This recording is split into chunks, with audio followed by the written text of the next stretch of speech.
बहुनां जन्मनामन्ते ज्ञानवाम्यं प्रपद्यते वासुदेव सर्वमिति स महात्मा सुदुर्लभ।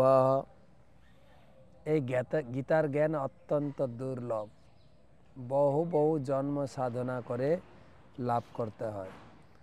আজকের গীতা পাঠ সপ্তম অধ্যায় বিজ্ঞান যোগ 20 শ্লোক।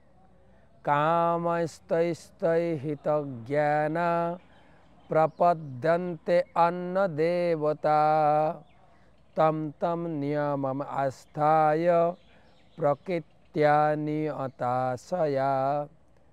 অনুবাদ: জড় কামনা বাসনার দ্বারা যাদের জ্ঞান অপহৃত হয়েছে তারা অন্য দেবদেবীর শরণাগত হয় এবং তাদের স্বীয় স্বভাব অনুসারে বিশেষ নিয়ম পালন পূর্বক সেই সেই দেবতাদের উপাসনা করে।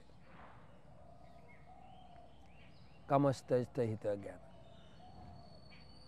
গতকালকের শ্লোকে বা আগের শ্লোকে আমরা পড়েছি, যারা এই গীতার জ্ঞান অনুশীলন করে বহু বহু জন্ম পরে জানতে পারে আমাকে। আজকের শ্লোকে বলছেন, যারা কামনা বাসনার দ্বারা আমার পূজা করে, আমার উপাসনা করে, তাদের বুদ্ধিটা নষ্ট হয়ে গেছে। আর কিছু লোক তো আমার কাছে আসে না, তারা দেবদেবীর পূজা করে। তাই কামনা বাসনার দ্বারা যাদের হৃদয় গ্রস্ত হয়েছে, অর্থাৎ তাদের হৃদয়টা জ্ঞান থেকে বহির্ভূত হয়েছে, হিতজ্ঞানা। কামনা বাসনা থাকলে হৃদয়ে জ্ঞান প্রকাশিত হবে না। কামনা বাসনা মুক্ত করতে হবে। আমি গীতা পড়বো কী লাভ পাবো, ভাগবত পড়বো কী লাভ পাবো, ব্রত করবো কী লাভ পাবো। ভগবান এখানে বলছেন, কামনা বাসনা থাকলে হৃতজ্ঞানা, জ্ঞান লাভ হবে না। কেবল ভগবানের সেবা করুন, অহেতুকি অপ্রতিহতা।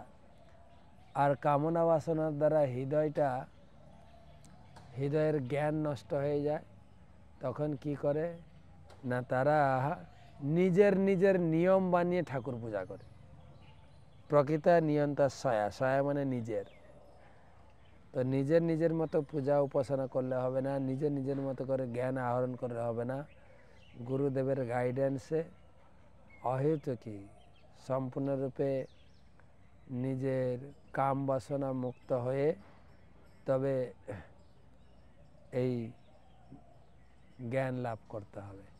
তাহলে আমরা এই জ্ঞান লাভ করে ভগবানকে জানতে পারব। অহেতুকি অপ্রতিহত, অর্থাৎ